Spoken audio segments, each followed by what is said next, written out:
యాదమ్మ రాగానే ఏమేం చంప అందరు ఎక్కడున్నారు అని మనవరు అడుగుతూ ఉంటుంది. అమ్మ సార్ రాత్రి హాల్లో ఉన్నారు, పిల్లలు రూమ్ లో రెడీ అవుతున్నారు, బాగి బట్టాలంటే టెర్రస్కి వెళ్ళింది, ఎందుకు అందరు చూసి రమ్మన్నాం అని యాదమ్మ అనగానే బాగిని చంపడానికి మనవరి మాటకి యాదమ్మ భయపడుతుంటది. అరుంధతి లాగా అది చస్తే గాని నాకు అమర్ దక్కడో అని మనోహరి అనగానే, అమర్ సార్ ఇంట్లోనే ఉన్నాడు కదా, బాగి అలా చంపుతావు అని యాదమ్మ అనగానే, గ్యాస్ లీక్ చేసి చంపుతాను మనోహరి అంటుంది. యాదమ్మ ఇంకా షాక్ అవుతూ అలాగే చూస్తూ ఉంటుంది. అనుకుని ఉందని ఎవరు లేని టైంలో మనోహరి వంటగదిలోకి వెళ్ళి ఇంకా గ్యాస్ పైప్ ని అదే పని కత్తితో కోసి ఇంకా లీక్ చేసి కామ్గా బయటకు వచ్చేస్తుంది.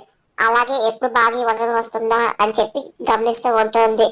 ఇదిగో 5 to 10 minutes లో ఏసీపీ గారు ఇక్కడ వస్తారు, నువ్వు వెళ్ళి కాఫీ రెడీ చేయని అమరంగానే సరే సార్ అని చెప్పి బాగి అంటుంది.